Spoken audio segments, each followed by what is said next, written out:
Hi everybody, this is Craig Tanner for the Mindful Eye and the Daily Critique. Today's image was submitted by Sam, who's an advanced photographer from Pennsylvania.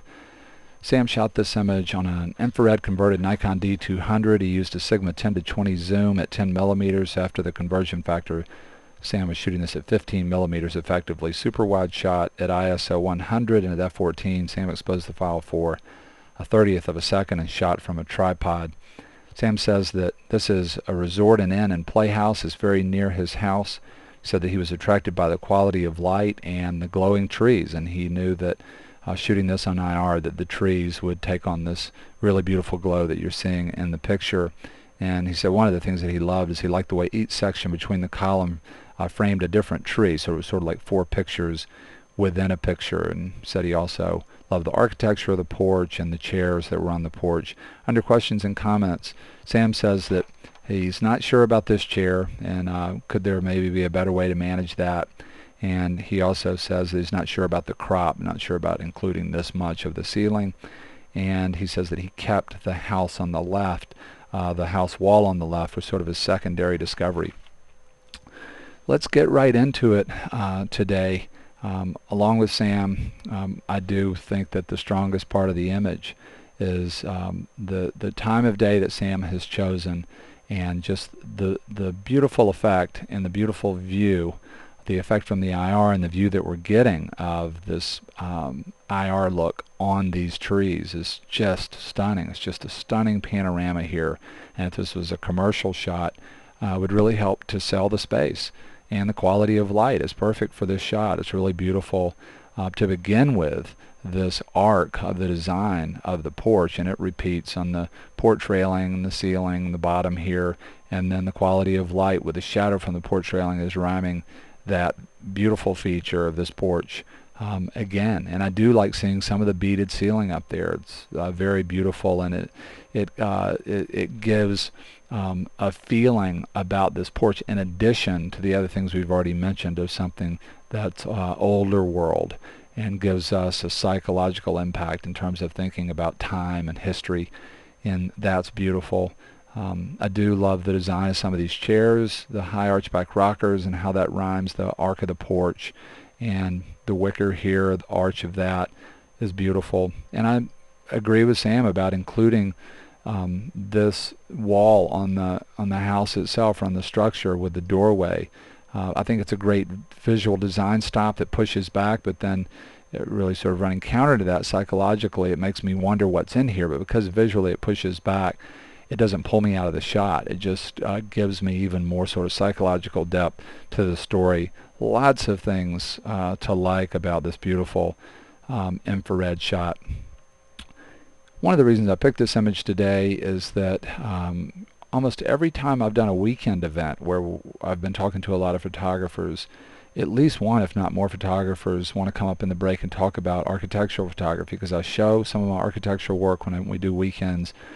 And people are typically very curious about two things. One, just commercially getting into it, because they know that it's one of the major areas that are available to photographers that want to shoot commercially and make money with their camera. And people are also typically very interested in lighting architectural spaces, because that's a mystery to a lot of people. There's not a lot of good information out there about it. People are also curious. When I mention that a lot of times rooms are rearranged to the camera, they're interested in that part of it. So I wanted to take this chance, because this is a commercial space that Sam is shooting, to talk about some of those things today. I also wanted to go ahead and mention this right in the middle of the critique. Big thank you to all the people who came to our Atlanta weekend. We made new friends, we saw old friends, we had a great time.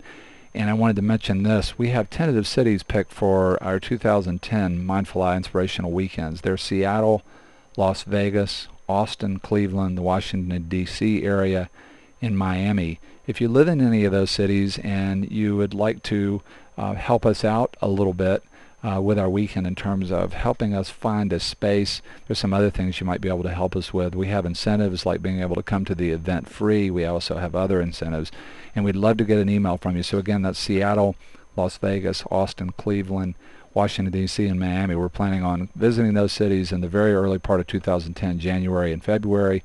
We'd love to hear from you. Again, thank you to all the people who spent the weekend with us in Atlanta this last weekend. On a practical level, when I look at this shot, one of the things that I talk about when I talk about shooting architecture that a lot of people don't realize is that in an interior space, or sort of a quasi-interior space like this, a porch that's has a lot of stuff, has a lot of furniture, has a lot of other accessories and things. The typical scenario is that everything that you see in the shot, if it's a commercial shot, has been rearranged to the camera. So typically what happens is there's a series of scouting shots and a vantage point is chosen. So a general camera position, a lot of times that's based on what we're trying to sell. What are we going to shoot towards that's the most important thing to sell. And here, boy, I mean, this view with the infrared camera would really sell this space. So that, to me, this is an awesome vantage point. Once we figure out the vantage point, and let me go ahead and say this right now, architectural photography, very, very challenging. To me, people by far is the most difficult thing to shoot because of just the psychological potential difficulty, the fears and everything that photographers have around interacting with people. I mean, if you're going to go out and shoot cinema verite style or stay away from people, then that's completely different. And I'll make a lot of people mad if I say it like that, so I won't say that, but I don't have a lot of space for that type of shooting. In my own life, personally, I think it's taking things from people without asking, and I think it's pretty lousy generally. That's a whole other story.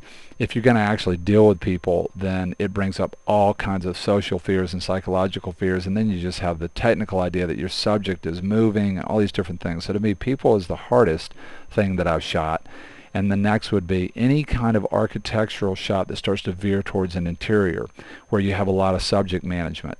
Part of the reason why it's so dang difficult is that if somebody asks me to shoot this porch, I'm very limited about where I can put my camera. It's not like a landscape where I can keep walking. It's not like if I'm shooting out here, I can keep going from tree to tree and I have a lot of different possibilities. Here, if I'm shooting on the porch, my vantage points start to become very limited.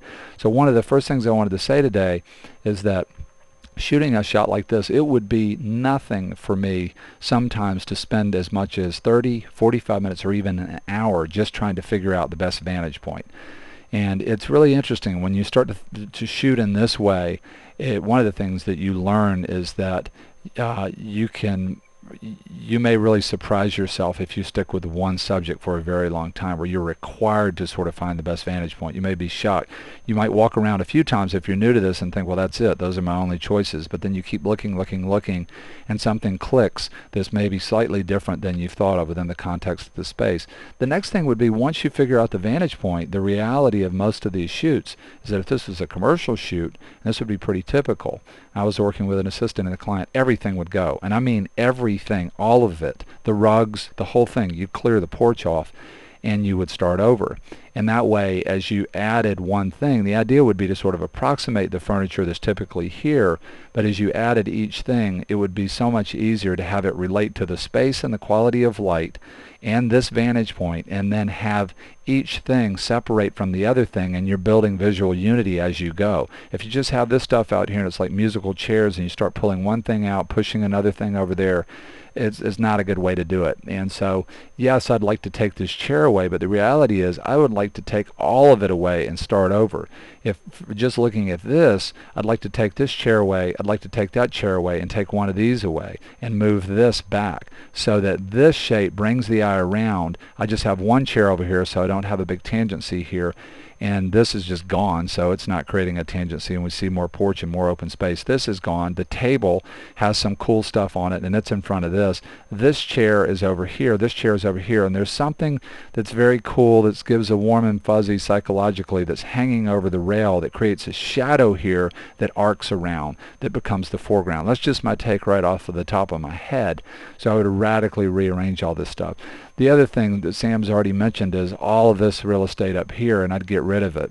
If we crop it down, having all of this down here, the shot will look even more out of balance. So it's really hard to see a meaningful crop here. I mean, I'll do it, but you're going to get a sense that if I crop down to here, we actually wanted more up there because this is so visually heavy. But if we open this up, then I would never want that much ceiling. In fact, I might even look at rescaling this so that I even had less ceiling than this, or I might really darken this down and bring up the reflections of the columns.